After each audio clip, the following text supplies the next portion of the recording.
Hey guys, just want to go through how I clean my airbrush in case anyone is unsure of how to do it.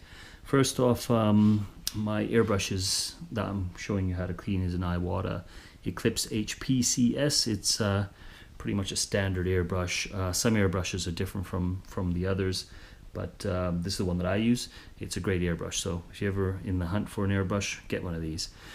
First off, taking apart the airbrush, I'll go through that. So the way I do it is I take apart the back end of it. Most important thing is the needle, and not to do damage to the needle or the nozzle, but more importantly the needle. So what I do, I'll loosen off the locking nut for the needle. I'll pull it out, and I don't know if you can see it in the camera, but I'll just pull it out enough so that I can see it at the bottom of where the paint goes. And I don't want to pull it too far that way, because you're just going to possibly put paint unnecessarily into the body of the airbrush, gunks it up, makes it messy, and is not great. It could affect the actual performance of the airbrush as well.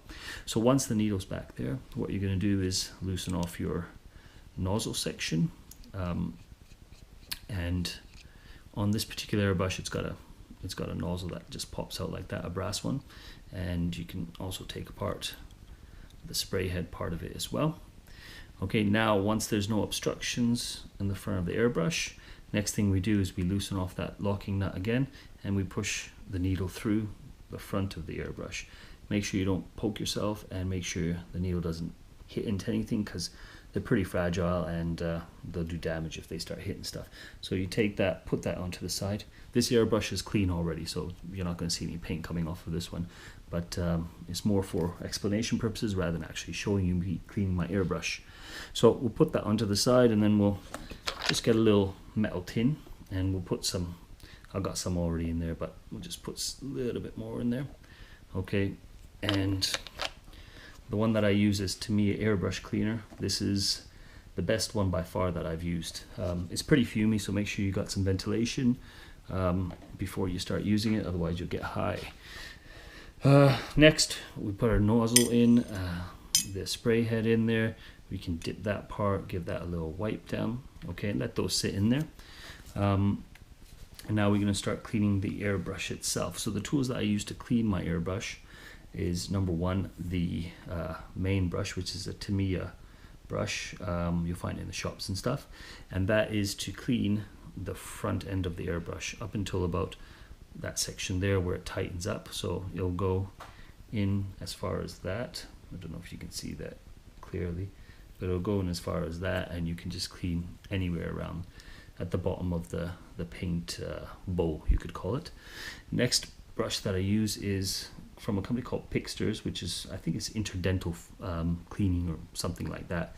Anyways, these brushes are great to use from basically the start of that bowl there to where the packing needle is. So it's from about this point here to about that point there, and you just put it in from here, put it in there, give it a little scrub down.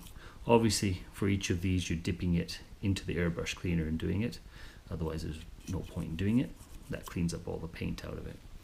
Next thing I use, the third brush that I use, is the really thin one. This is from Tamiya as well, and once again you dip it in there and you put it in. This will get further than the blue brush.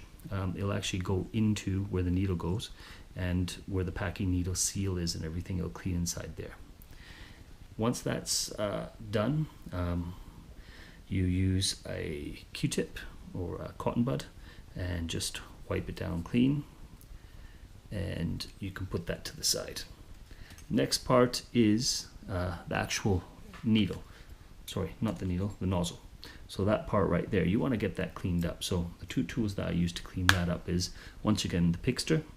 Grab that out, give it a little dip, and that will clean the main body of it up till about the start of the tip.